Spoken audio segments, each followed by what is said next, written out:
Hello aspirants, welcome to PW OnlyIAS. I'm here Harpreet Singh with the daily analysis of the Hindu from the combined news analysis of 29th and 30th of November 2024. Let's begin with today's analysis. So this is the Telegram account where you can basically find this particular PDF along with the other material that is required for your preparation. These are the topics that we are taking for today's analysis. First, Places of Worship Act 1991, National Seed Conference and the Seed Bill 2004. Now this is again pending, and because of the conference that was held, the farmers have been actually demanding for a new seed bill, so we'll be seeing that. Next, All India DGP IG Conference, Gaganyaan and COP16 on biodiversity. Let's begin with today's analysis. Main topics. The first is question on the Places of Worship Act remains pending in the Supreme Court for 4 years. Topic 1, GS2, page number 3. Now please understand that in order to see what is pending, what aspect is pending, we need to analyze what this particular act is. Now please understand something. We very well know that there have been various archaeological evidences, various evidences have been there that there were certain temple regions which were, let us say, during by some rulers converted into some mosques. And for that matter, can we say that the religious nature of the certain places were changed? It has been seen in India on basis on certain archaeological evidences that have been found, even by the Supreme Court judgments for that matter. Now the question that comes over here is that when we see after independence, if we start working on this, let us say which place, let us say a mosque is there or some religious site is there, underneath let us say some other religious site is there, shall we survey that or shall we again remove that entity, religious entity? That will create a lot of disharmony among the community members. This is again, we know that this will be a problem of issue because see, before India got independence, we had the British rule, before that we had the Mughal rule and so on and so forth. But now when we got independent, we are a democratic country which is for everybody. In that mindset, we realize that Places of Worship Act 1991 was basically enacted. What its aim was, it says that, see, with certain exceptions in mind, leaving the exceptions, the nature of the religious site, whatever it is, on 15th August 1947 shall remain as it is. That means, let us assume, I'll give you a hypothetical condition. Let us say there was a, let us say a Buddhist temple or a Jain temple. Let us say during the Mughal rule, it was raised down and a mosque was constructed. Let us take a hypothetical situation. And on 15th of August 1947, when India got independence, that mosque structure was there. Now, that issue itself can be a problematic situation that let us say people from Buddhist or Jain community, whichever temple that was, they would say that earlier a Jain or a Buddhist temple was there. So we want to erase this mosque and get the same temple built there. Now, if one starts doing this, what will happen? There is a possibility of a lot of disharmony in the society. So what this act basically did is, it says that the act mandates the religious character of all places of worship must remain as it was on 15th August 1947 and prohibits the conversion of any place of worship from one religious denomination to other in a whole or a part. That means, except for the exceptions that we're going to read, except for those, any place which was of any religious worship shall remain in its original form, in the form what it was on 15th of August. Earlier what it was or not is not a concern over here according to the law. What it was on 15th August, it shall remain as it is. That is again the aspect of Places of Worship Act 1991. Now, the key provisions: prohibits the conversion, section 3, prevents the conversion of a place of worship, whether in full or part, from one religious denomination to another or within the same denomination. Let us means between religions also, and for that matter, if let us say within a religion also there are various sects and subcategories, you cannot convert it into the other sect also or a denomination also. That is also again prohibited. So, second is maintenance of religious character. Section 4, subsection 1 ensures that religious identity of a place of worship remains the same as it was on 15th August 1947. Next, exception. Now, this is very important. Exceptions were put under this act itself. What were the exceptions under section 5? Ancient and historical monuments. The act does not apply to monuments, archaeological sites and remains protected under the Ancient Monuments and Archaeological Sites Act of 1958. That means the archaeological sites are not under the purview of this particular act. That should be kept in mind, first of all. Second, settled or resolved disputes. The act excludes the cases which have already been settled, resolved through mutual agreements. That means if there are two communities, two religious denominations, or denominations within a particular religion, if they settle the dispute by, let us say, mutual agreement, then once it is resolved, you cannot basically again put it under a Places of Worship Act, because it will be again an exception to that. Next is the Ram Janmabhoomi Babri Masjid dispute. This Ram Janmabhoomi situation was specially given an exceptional case under this particular act.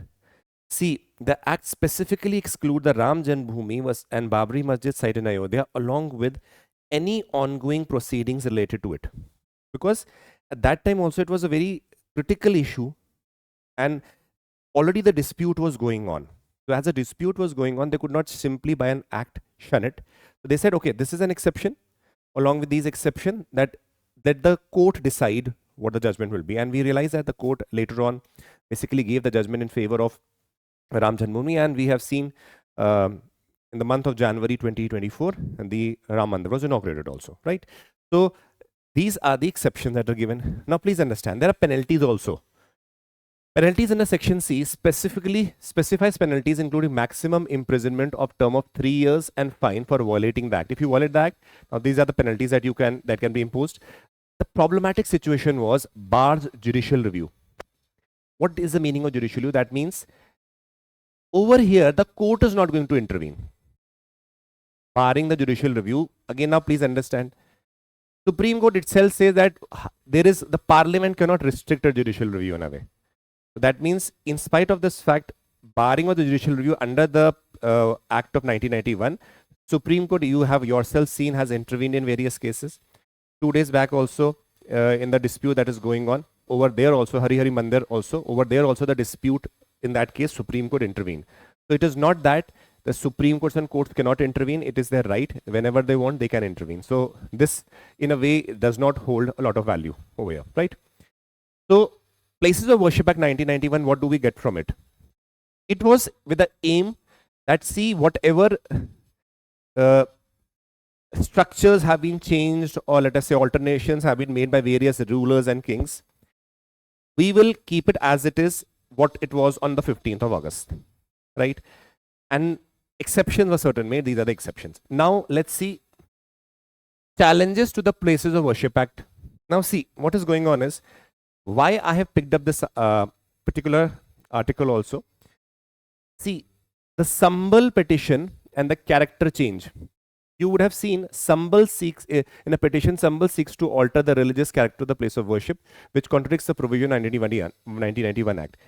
2 days back, the Honorable Supreme Court had mentioned that the mosque present in the Sambal, and they had provided for, let us say, the local level court, the civil court had basically given permission for, let us say, study or survey, to study or survey the mosque.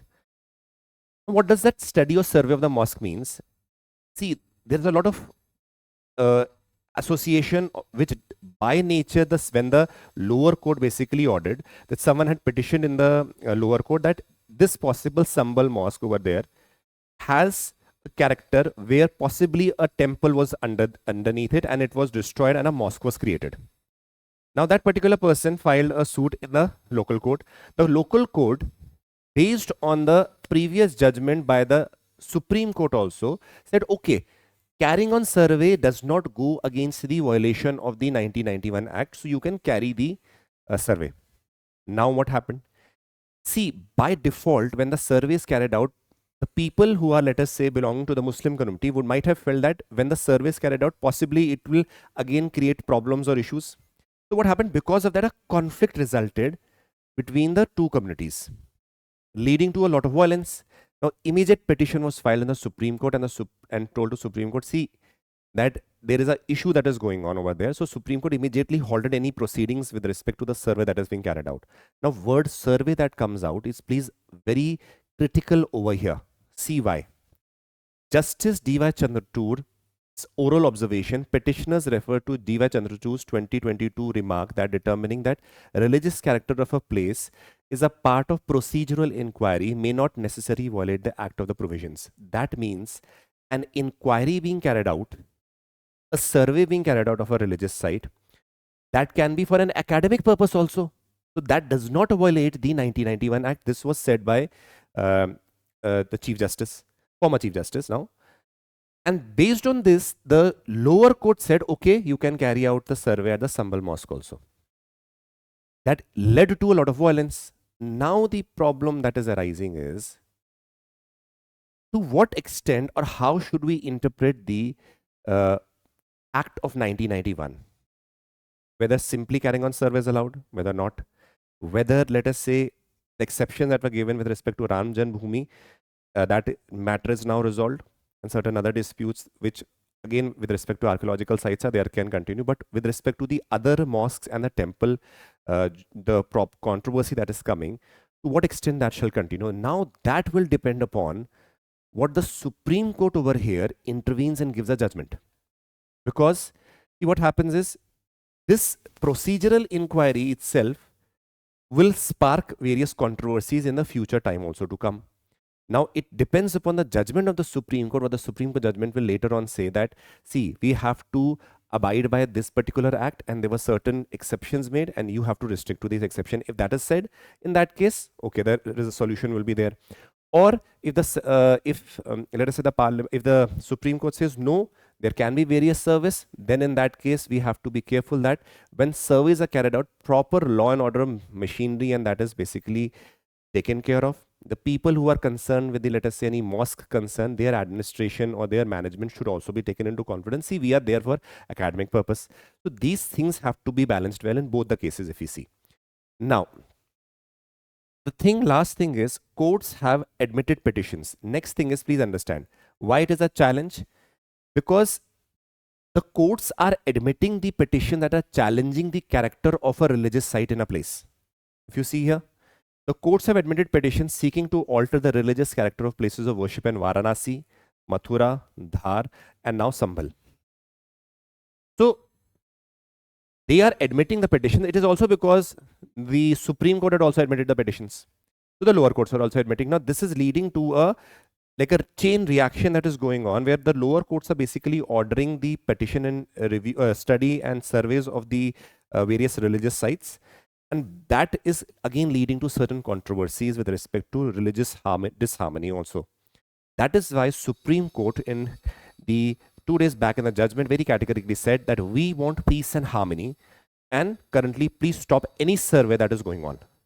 Now, as the proceedings will go ahead with the Supreme Court, we will be analyzing the aspect of the Places of Worship Act 1991 as it comes out to be. Right now, the surveys are completely halted. Now, this was the aspect of the Act and this was the aspect of the challenges. Let's move ahead. Scientist industry demand new seed bill, changes in the policy. Over here, please understand there is a very important thing. National Seed Congress. National Seed Congress. Again, a meeting, right? A conference or a meeting. Topic 2, GS3, page number 5.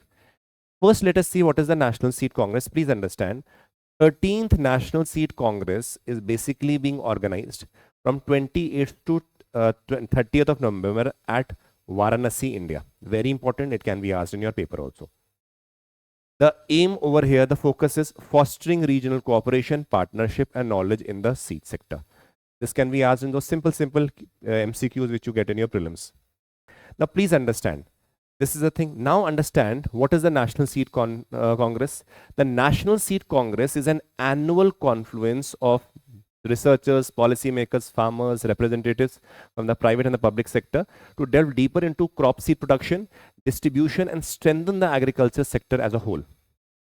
With this theme, the theme being fostering regional cooperation, partnership, and knowledge exchange in the seed sector is a theme for the National Seed Congress 2024, which is basically providing a platform for various stakeholders that are concerned with the seed sector in order to boost the agriculture growth as a whole, and that will ultimately lead to the benefit of the farmers.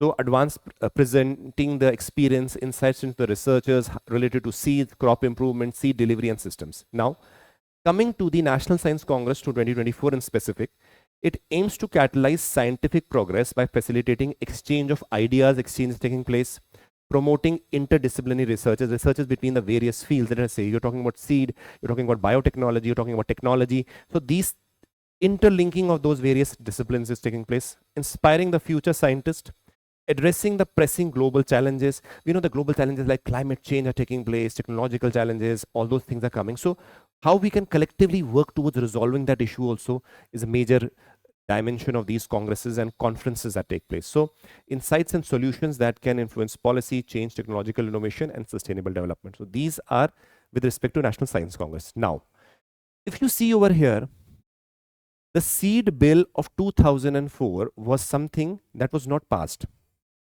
by the parliament. This can be asked in your paper itself, right? Because you know that very well in GS paper 3, agriculture is an important component and seed is a major important thing. But you realize that the states which benefited during the Green Revolution were the ones who benefited from the high yielding varieties. Many who did not adopt, again, were the ones who basically lagged behind. See here. These are brief highlights of, you don't have to go into R&D of these. There's a lengthy bills over there. We have to just know the highlights of those bills from the perspective of the civil services examination. The Seeds Bill 2004, it remained a bill only, did not pass. The Seeds Bill aim was to regulate the quality of seeds sold and replace the Seed Act of 1966. The previous act was in 1966. The bill was introduced but not passed. All varieties and seeds for sale have to be registered. The seeds are required to maintain certain prescribed minimum standards. So standardization of the seeds was one of the major dimensions over here. The bill does not restrict the farmer's right to use, sell his farm seeds and planting material, provided he does not sell them under a brand name. That means if he has certain seeds, he can sell those seeds to in the market also, but not under a brand name, because that might contradict the export, the policies of the government. For that matter, if you are taking from some private sector also, then if you are selling them seeds, that will basically lead to conflict of interest also. So that means you can sell the seeds, but not under a brand name. All seeds and planting material sold by farmers will have to confirm the minimum standards. Again, the standards have to be maintained. If a registered variety of seed fails to perform the expected standards, the farmer can claim compensation under the Consumer Protection Act. Now, if they buy certain seeds from, let us say, private sector or any market where you realize that it does not meet the standard, then you can file a complaint against that particular seed or the persons or stakeholders involved, because the seed is not performing well. Next. The bill permits self-certification of seeds by aggregated agencies and allows central government to recognize certificates by foreign and certified agencies. Sixth, every seed producer and dealer and horticultural nursery has to be registered with the state government.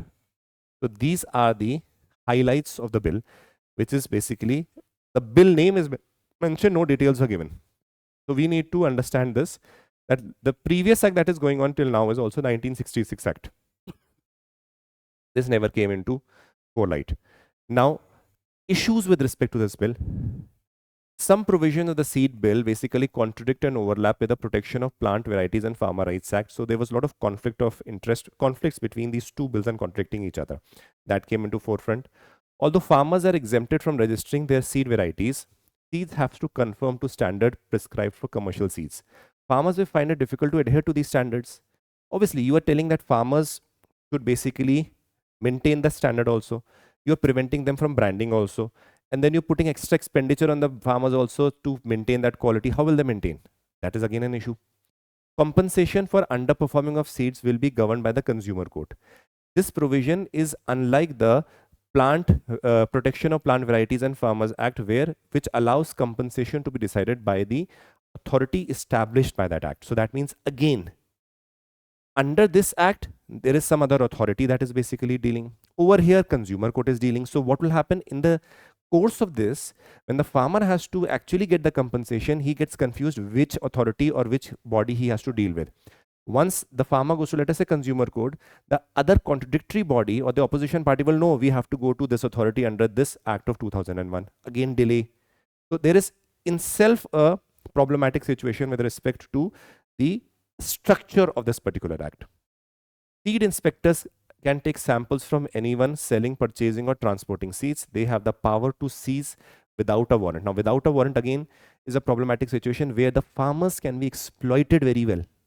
That will create crisis and situations where again the farmers will be saying that the inspectors or the government is misusing its power. Then it is not clear whether the bill bans certain genetic engineering technologies such as genetic use of restriction of technology, terminator technology. These technologies preserve intellectual property rights. So over here, it was not very clear with respect to genetic engineering or genetic modifications with respect to the seeds. And that is again creating an issue. So there is darkness with respect to what the bill is trying to say. That is why, of the reasons that are mentioned over here, the farmers also protested because their rights are not clear. Over here, they're not being branded, but the onus on the maintaining of standard is put on the farmers. They did not like that.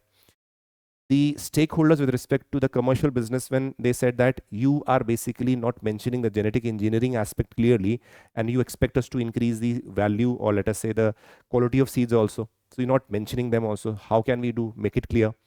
Then we realize that administrative point of view, we realize that there is an overlap between the Act of 2001 and that draft bill of 2004, that is the seed bill.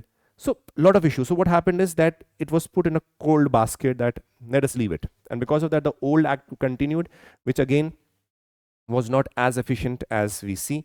That is why this National Seed Conference becomes important here, because that what they decided. They decided, see, now it is a time that based on the consensus that is reached here, we have a new seed bill which becomes an act based on consensus and which comprehensively covers the seed sector of the agriculture, which is very integral to the development of agriculture, and that should take all the stakeholders into consideration so that the production, productivity, and again the income of the farmers can be increased. So that is again very critical, where the seed sector should be focused on, which is something where India is lacking. That is one of the major ingredients or problems that India faces with respect to the agriculture sector. Okay, let's move ahead with the prelims topics. Topic 1, GS2, page 3, focus on security issue along with the eastern border. Now, this is again mentioned with respect to the All India DGP and Inspector General of Police conference that is taking place. Now, please see. Prime Minister to attend All India Conference of the Director General and Inspector General of Police from 30th November to 1st December in Bhubaneswar. This is important where it is taking place. What are the important discussions that are going to take place? We will get to know from day after tomorrow's newspaper what the discussion was, because it has just started. So, critical components of the national security, including counterterrorism, left-wing extremism, coastal security to be discussed. Professional practices and processes regarding the policing and internal security matters are also going to be discussed and shared. Now, please understand, in the conference, we realize that it is not for the first time. Prime Minister Modi has basically very categorically emphasized on the importance of the DGP and IG conference, where he every year tends to visit this conference and attend this conference because it is critical to the national security. Now, see, this 3-day conference being held from 29th, in fact, because 29th they will reach, the conference will become from 30th.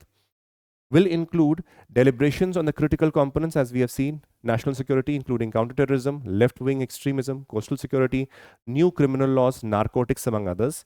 The President Police Medal for Distinguished Service will also be awarded over here.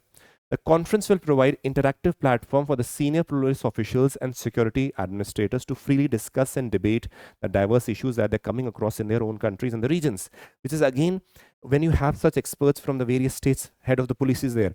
When the problems are discussed, you get to know about the various innovative solutions that can be there in order to resolve the problems that are existing.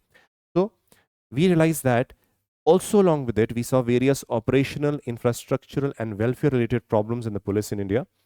Deliberations will include formulation and sharing of professional practices, along with it, how to deal or control the crime and the law order issues that are rising continuously, not only from the internal issues, but also external problems that are arising, which might create law and order situations. So these things are going to be discussed in this conference. Now see, Prime Minister has encouraged the annual conference to take place since 2014 itself.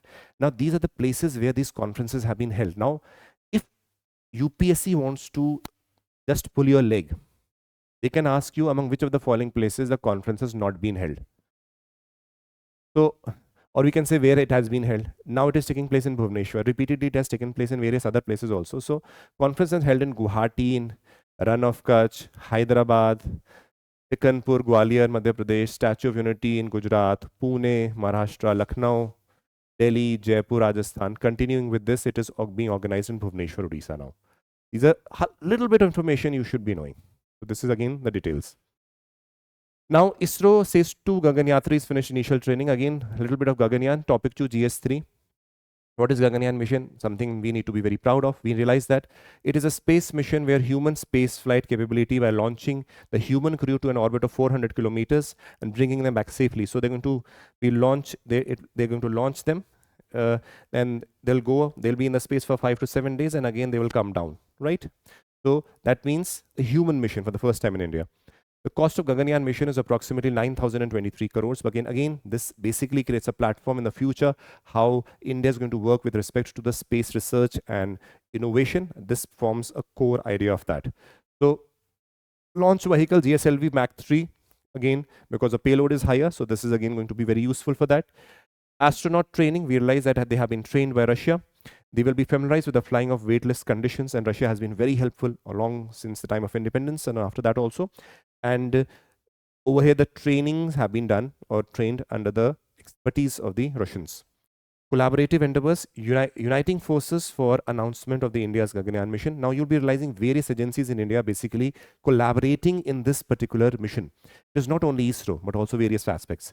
The Indian Armed Forces, DRDO, Indian Meteorological Department, Indian Maritime Agencies, Indian Navy, Coast Guard, Shipping Corporation, National Institute of Oceanography, National Institute of Ocean Technology, Academic Institute, CSIR Labs, and industry partners. So all these are basically working together. This shows a importance of collaboration with respect to if you're doing something good for the country. Now, aims and objectives, please understand that a major aim is human space capability. The mission aims at demonstrating India's capability to launch low Earth human beings in the low Earth orbits and safely return them. Because in future, when we will be, let us say, Indians might be going to Mars, India might be going to further even to planets which are far away in the form of, let us say, research that is critical to again increasing the scientific temperament and research and development environment in India. You'll be seeing this forms a first step towards that. And that is why we say it is a first step, a human space capability with respect to human being in space from India itself, right? That is again a big thing. Next is scientific career. People again would be focused on being, adopting, let us say, taking up subjects related to physics, astrophysics and all. Again, development of scientific temper in the country is what is important. So that is why we realize that this will play a very important role. Next is topic 3 GS3 page 15 COP 16. Now please understand one thing. Did you realize we had done COP 29? That was under what? UNFCCC, under the climate change of the United Nations. Under that, the annual meeting which was held, which was COP 29. Now, with respect to Convention for Biodiversity, we have annual meetings under that also. That UNFCCC is for climate change. CBD, Convention for Biological Diversity, with respect to the conservation of biodiversity. Under that also annual meetings are held. Under that also the meetings are known as COP, Conference of Parties. And under CBD, we had basically the COP 16, which is under what? CBD. The other one, COP 29, was under UNFCCC, which was basically related to climate change, right? Not to get confused. Climate change. This is related to biodiversity. Biodiversity conservation, right? So that is a different thing. This is different. Just remember the word COP is Conference of Parties. Under any convention, there can be various conference of parties. And these conference of parties are, again, the meetings that are basically continuously held on a defined period so that we can proceed on the agenda under which the convention has been basically signed. Now see, COP 16. Now see, this basically has taken place. Now remember, the article says that restart. Now see here. Talks to restart in February. See, we had the this particular month, we had in the month of November, we had this meeting basically taking place. Though various agreements did come, but they were not completely, people were not completely satisfied. So still the conversation will continue because it was a lot of debative nature. and the COP16 over here. So they said, okay, we'll come to some conclusion, but we'll restart the conclusion after some, restart the meeting again after some time. So that is why this is a continuation of the November meeting that took place. So which is going to resume again in what? February. This is the same meeting because it was not very fruitful. So that is why we say again the meeting will continue so that some quantum or good result comes. So this should be very clear. Now see, let us see the meeting that has already been held. 16th conference to the Convention on Biological Diversity took place in Cali in Colombia in November 2024. The COP, again, what is? It is a supreme decision making of the convention. Now, similarly, this is a Convention on Biological Diversity. Under it, COPs are held. UNFCCC, under that, COPs are held. Those are the meetings that are held, basically, right? So that is a supreme decision making. Now, see, key highlights what happened. We have already discussed this in the previous lectures also, so we will not go into those intricate details, but what the outcome has been. First was continued effort on the Biodiversity Convention, building on the Kunming-Montreal Global Biodiversity Framework established in 2022. This COP was a significant step towards advancing the biological diversity. Basically, KMGBF set 23 action-oriented targets for 2020, such as 30 by 30 goal to protect 30% of the land and water. So again, Global Action Plan for Biodiversity and Health. At COP16, again, participation nation endorsed a comprehensive global action plan through which the biodiversity can be conserved. It basically aimed at integrated strategy. Again, plan recognized fundamental links between the health and human being. This is very important. Why? There's an intricate link between the health of the human being as well as the biodiversity. If there are certain issues with respect to biodiversity, probably the diseases might spread. There's issue of diseases can also rise in those regions because of the stress created among the animals, and that can spread to humans also. So COVID is one of the examples.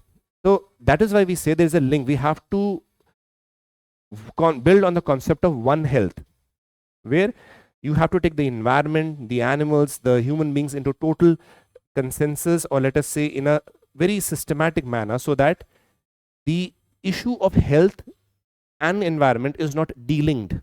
That is important, right? When people say that, let us happen, what happen if the environment is destroyed or the forest are cut? No, it is going to impact your health. See the pollution case in the case of Delhi. You realize the regions of urbanization, again, major centers of pollution also, where the biodiversity is again slaughtered. Next, digital sequence information agreement. One is the most debated, is a benefit sharing of genetic resources. Countries were divided over this, how the benefits of the genetic data will be used in commercial value. Again, this was not concluded properly, where they said if some genetic, let us say, study is being done or comes out, how can that be used by other countries for the commercial benefit? Whether the countries are going to share or not. How will if sharing is done, how the commercial benefits are going to be there? Again, those issues still remain. Strategy for resource mobilization. Discussion of COP16 highlighted the need for innovative funding mechanisms. Estimated annual requirement has been $200 billion, but so far only a fraction of this amount has been committed. Again, this is a problem.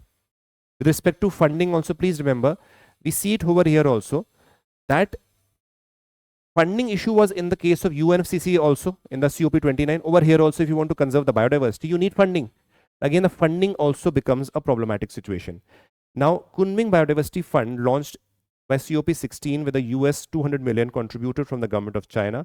ABF support selected accelerated the 2020 agenda. But again, it is $200 billion, not million over here. Million is a contribution just made by China over here.